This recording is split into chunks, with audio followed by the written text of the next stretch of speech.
Hi guys, it's me again. Let's talk about classical India. Before we talk about the key empires that you need to know, the Mauryan and the Gupta, we do have a pattern that I want to make you aware of, which is that for most of early Indian history, the political structure is very decentralized. We're going to study a couple moments of centralization today, but that's kind of abnormal for most of ancient classical and even into the post-classical Indian histories. Now, in many societies, to not have a strong empire or even to have a lot of conflict in the region would slow down the productivity of a people. But India does not follow that rule, and it all goes back to the caste system, right? So even though we might not have a big old empire that is making it easy to be productive, or there, like I said, there might be invasions happening and other things that would usually hurt innovation and productivity. India will continue to be productive because everyone knows what they need to be doing, because the caste system is so strict, or so efficient and effective at ordering life, right? So even when we go back to periods of decentralization or the Rajas, we're going to see high productivity on the part of Indian societies. All right, but let's look at the rise of the first major empire in India, which is the Mauryan Empire, and how it came to be. So first, it has a lot to do with Persia. And as we can see with the Persian Empire, it did reach the Indus River and reach a little bit into, kind of inching into the subcontinent of India, but it doesn't fully take it over.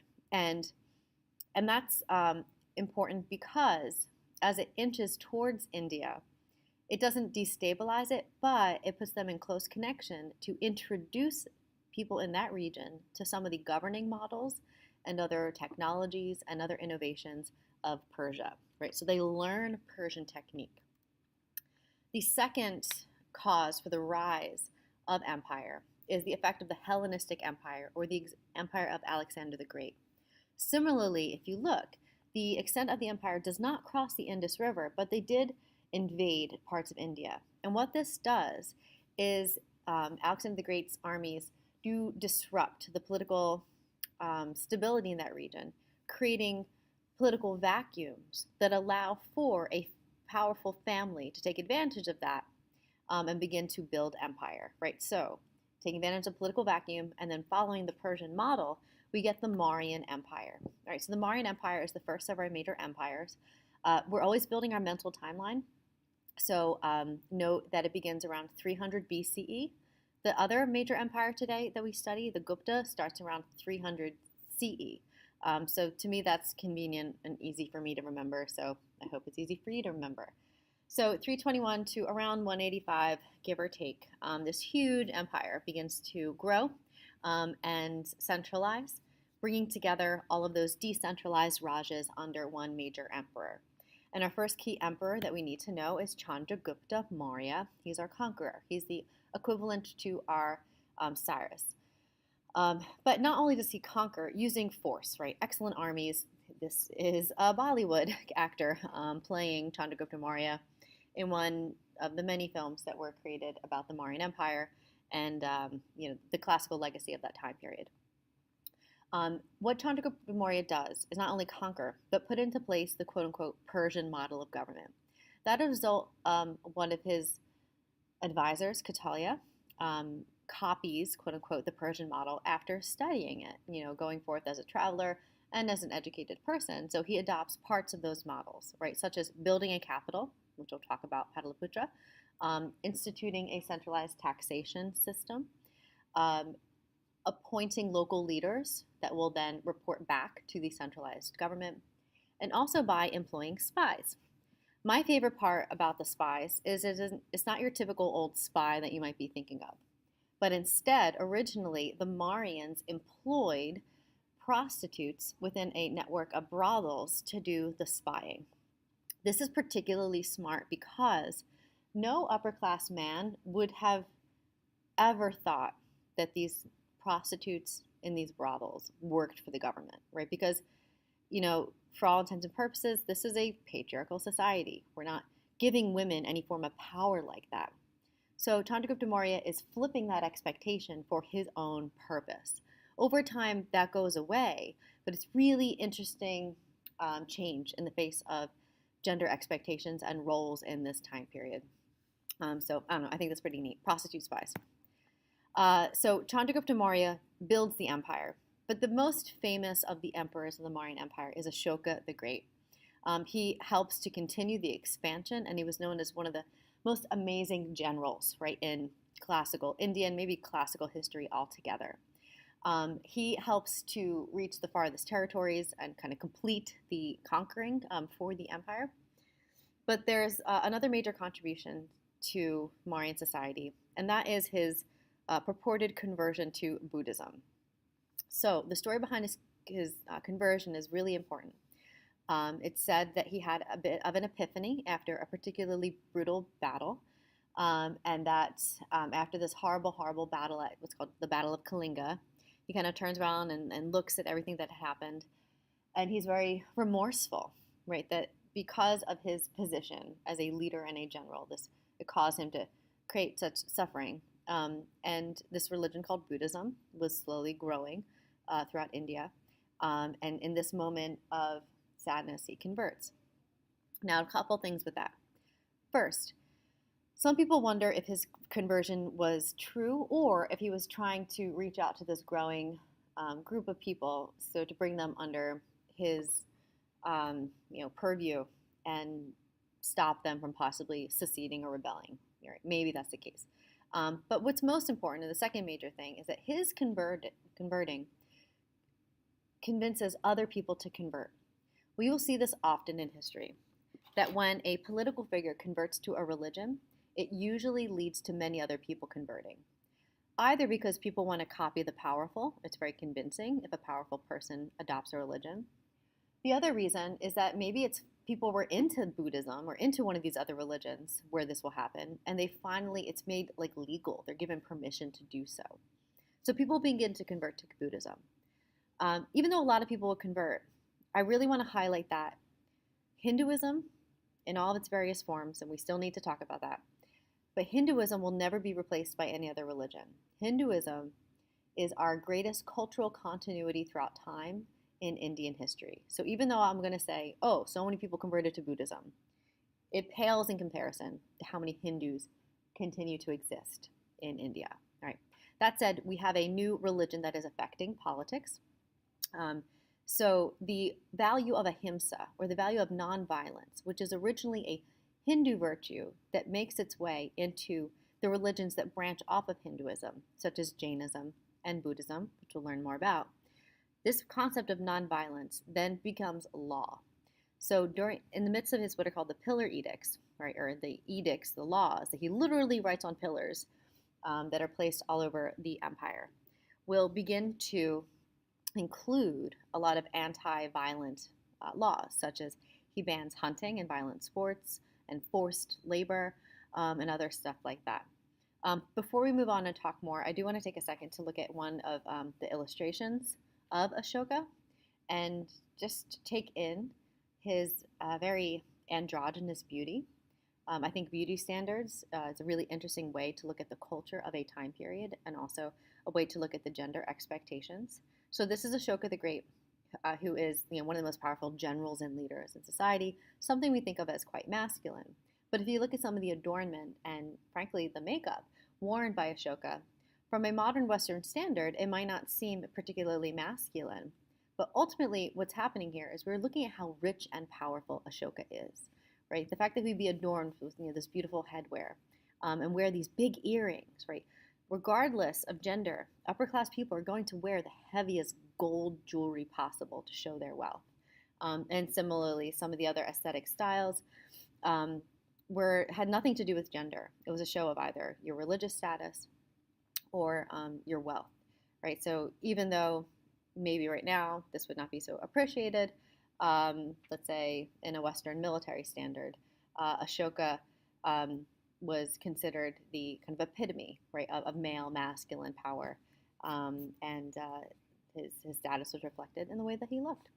All right, more on the Mauryan Empire. So, like I said, keep saying, he followed the Persian model of government, and that also includes building a new capital, which was in Pataliputra. And similar to other classical civilizations that we studied, One way to keep an empire together is to provide services. So they'll collect taxes in order to build better roads, to encourage trade, to improve agriculture, to feed the people.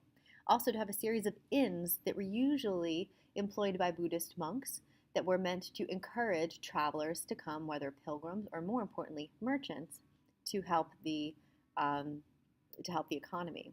It's so cute. The Pillar Edicts also included a lot of animal rights, a lot of animal protection rights, because nonviolence should also extend to animals. So they provided veterinary care, and if someone was caught abusing an animal, they would be punished. This is a symbol for the Pataliputra, the lion's capital. It's a symbol of the Mauryan power. Here we have Asiatic animals. In the center is the kind of the Dharma wheel, or the Buddhist symbol. This image is shown on a lot of patriotic Indian gear. The Buddhist Dharma wheel is part of the flag, and a lot of like coinage and other things. You see the whole kind of Mauryan lion statue, showing just how important the Mauryan government is in the establishment of India, right, in the legacy of Indian history. And this is just an image looking at one of the many pillars in which the Pillar Edicts were written. I want you to know, and it's hard to see, but there are multiple languages on here. So similar to the Persians, they provided translation, recognizing the linguistic diversity of their conquered area. They didn't enforce language conversion, but translated many languages so everyone knew the law of the land. So the Mauryan Empire falls, around 100 BCE, and there's no like very direct reasons. It's some basic mismanagement. There's some financial instability, and it just kind of goes back to that decentralized model again, continuing high productivity because the caste system just keeps it all going. Right. So between around 100 BCE to 320 CE, we're back to that decentralized model. The second major empire of the Indian classical age is the Gupta Empire, so rising around 320 CE and lasting through around 550 CE. If we look at the size of it here, we see that it's smaller. It's also kind of less centralized. So it's kind of coming together for the purposes of encouraging trade. And even though we have very successful and powerful leaders, there's a lot of local autonomy given to the Rajas. The biggest thing that connects everyone is collecting taxes to keep building infrastructure to encourage trade. The Gupta Empire is considered the true cultural golden age for classical India. Right, so the Mauryans are kind of known for the political model and, of course, the impact of Buddhism in that area. But the Gupta are known really for this like cultural golden age. The sciences, literature, art, all that really, really flourishes. And trade is going crazy in this time period. Trade by sea as well as trade by land, right? People are making money. This means that there's more demand, so manufacturing goes up. Also, there is a complication of the jati, meaning even more subcastes are created to fulfill the industries, right, that are now in need. So the caste system gets, like I said, more complex. And then we'll also introduce at the end of this how this is going to further complicate the caste system, in that when the lower castes start to make money, they begin to question the validity of the caste system altogether.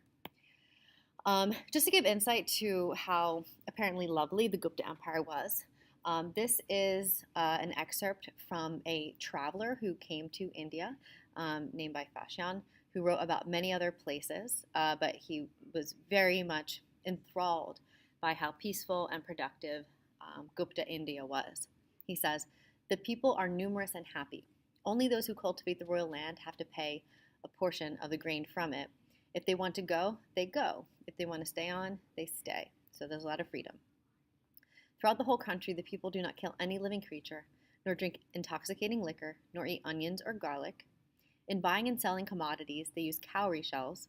All who are diseased go to houses of medicine and are provided with every kind of help. They get food and medicines which their cases require and are made to feel at ease. So a lot going on here. Apparently everybody's happy. I'm sure there were some unhappy people, but he's generally seeing some stability here. And we see that the nonviolence thing has continued. I am sure there's some people who ate meat, but it's nothing compared to probably what he's seen in other places. The abstention from liquor, as well as not eating onions or garlic, is a connection to Ayurvedic lifestyles and medicine. So he's noting that, which we have talked about in regards to disease.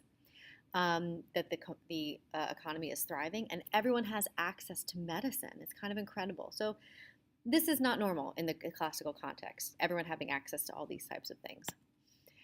Just looking at the art, we don't have to go too much into this, but the biggest thing we see is a lot of Hindu art. So yes, the Buddhists are still around, but Hinduism is still the real name of the game here. So just some examples. Let me move on to some of the artifacts that connect to the prospering economy of this time period. So here we see some coins that have been found in Gupta archaeological sites. These would have been coins from Southeast Asia, showing that they traded there. This is a coin, and it's kind of difficult to see, but this is a coin that would have been coming from the Mediterranean. So Rome, and it's believed that this is Emperor Constantine's face shown on this coin. So people traveling far and wide, right, to get goods along the Silk Roads and specifically now to trade with India.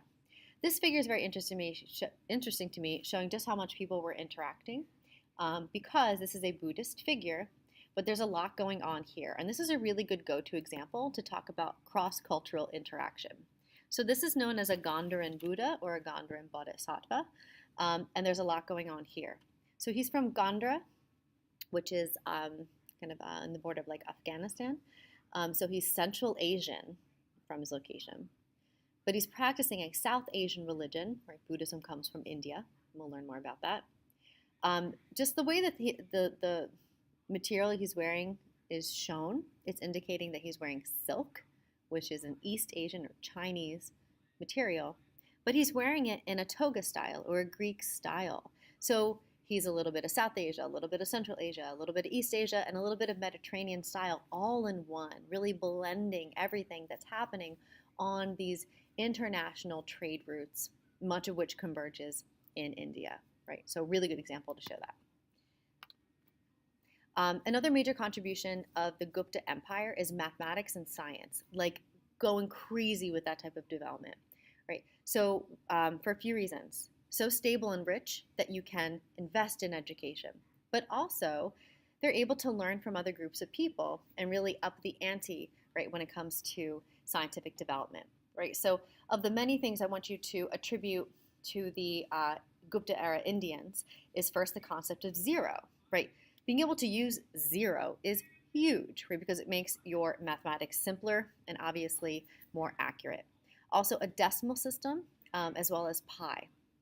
You're all attributed to the Gupta Indians. Also, the invention of Hindi numerals, right? So, beginning with Brahmi and then eventually Hindu numerals, as we call them, we often refer to the numbers that we use today, right down here, 1, 2, 3, 4, as Arab numerals. But the only reason people in the Western tradition call them Arab numerals is because the Europeans learned them from the Arabs, but the Arabs learned them from the Indians, right? So this is incredible. Imagine having to do your algebra homework in Roman numerals. That would be a friggin' nightmare, right? So now we have a way easier form of calculating our numbers, right? Dealing with or notating our numbers. Their math was so good that they calculated Earth's revolution around the sun to a more than accurate calendar day, establishing early trig, and their medicines are so important. Their medicines, which we get into more via a presentation there, but really, really excellent medical work and pretty advanced surgery for the year like 300 CE. Also, in terms of culture, the Gupta Empire is known for the rise of Hindu popular culture. By this, I'm referring to that Hinduism is becoming more standardized. So before the Gupta era, many people are technically quote-unquote Hindu, which is a problematic term, as we will go over, because it's a term really that the British and other groups begin to use. People scattered throughout India were practicing what we know as Hinduism, but they either didn't call that, or they had so many local interpretations, right, of the idea of karma and dharma, of these like Brahmanic faiths. But as people are more connected now, and as the economic success of India is such that the Brahmins can really just do nothing but like study and create. They can then spread a more uniform vision of Hinduism throughout India. So before, people might have agreed, like, yes, there's a demigod named Hanuman, right? And he's a monkey god. But they might have drawn him very differently. But now there's a uniform view of what he looks like, right? They might have believed in Vishnu, but might have shown him in various types of ways. Now there's a more uniform way to show him. So through sculpture and through finally writing down some of the oldest stories of Hinduism, such as the Ramayana and the Mahabharata, which are not just kind of stories, but are ways that Hindu ethics are taught throughout society. The idea of what it means to be Hindu is becoming slightly more uniform, but only slightly more. There's still great variation. These are images from the Ramayana, the story of Lord Rama and these wars, and like I said, a lot of moral lessons trying to be taught there. I'll tell some of these stories when we spend a bit more time on Hinduism itself. They're really great. Of the stories that I want you to know, I do want you to know slightly more about the Bhagavad Gita, which is an epic poem within the Mahabharata. The Bhagavad Gita is one of the most referenced texts in Hindu culture. It is the story of Lord Krishna coming down to counsel a warrior named Arjun. So he's in the middle of battle. He's supposed to be fighting family members, and he has a huge spiritual crisis. Then Krishna comes down to talk him through it. And via talking through that and through his counseling, they'd hit upon so many lessons, right, of Hinduism, right? It's, as I have here, it's a source of spiritual guidance for many schools of Hinduism and like bhakti devotion and things that we'll learn about, right? There's a lot that comes out of this poem, this text. The overall theme is you must follow your dharma and do your part in the grander scheme of the universe, because all souls are connected and dependent on one another, and that you as an individual don't really exist, right? You're part of this greater whole. But there's many other sub-stories that go with that, right? So I would know this example is a really great one to highlight a story or a text that becomes far more popular in this time period as it becomes more standardized.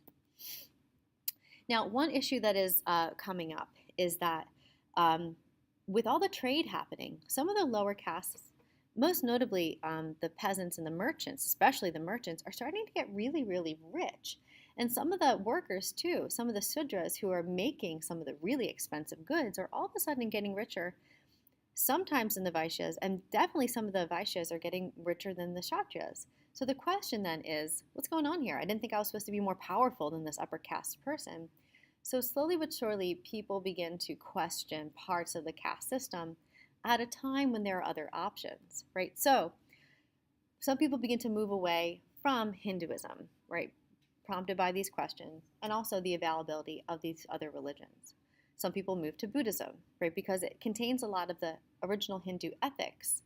But the biggest thing about Buddhism is it does not believe in caste, right? So it rejects caste and believes that anyone, if they do certain things in this lifetime, can achieve nirvana as they are right now. If they're rich or poor, man or woman, right, they have access to nirvana. Also, Jainism is another faith that emerges well before this, but we start to see it become popular between the Mauryan and the end of the Gupta Empires for similar reasons. Just like Buddhism, it maintains some Hindu ethic, but rejects caste system.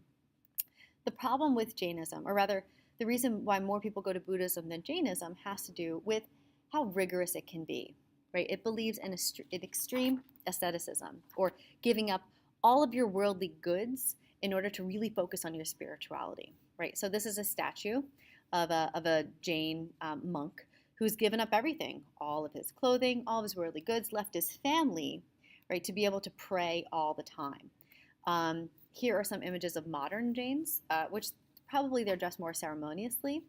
Jains take the ahimsa, expectation of nonviolence, to the next level. They sweep in front of them in order to not step on any like bugs. They wear a mask in front of their mouth to not breathe in any like microorganisms. They don't want to hurt anything. They usually adhere to a very strict diet, like vegan diet. So for a lot of people, they're just not doing that, right? Here are some female Jains. So most modern Jains have moderated that somewhat, but at the beginning, it was very much expected for you to be an extreme ascetic and give everything up. Thus, more people go to Buddhism than Jainism, but both of these faiths are very important to Indian culture and elsewhere, and they both still exist in the modern day. The fall of the Gupta Empire, as we'll see, as compared to like Rome and Han and other ones, is more direct, less gradual than the Mauryan before it. Locally, some of the Rajas, since they were given a lot of autonomy, really began to take it. So due to corruption and some overspending by the central government, the Rajas began to take back some of their power. Externally, there is an invasion of the White Huns coming from Central Asia around 451 that really hurts the central economy, and this is an illustration of that. So in between the external pressures and the internal conflicts, the Gupta Empire falls apart, and it'll be a little while until we have another central moment or central government in India. But remember, even when India is decentralized, it stays really productive. That is all.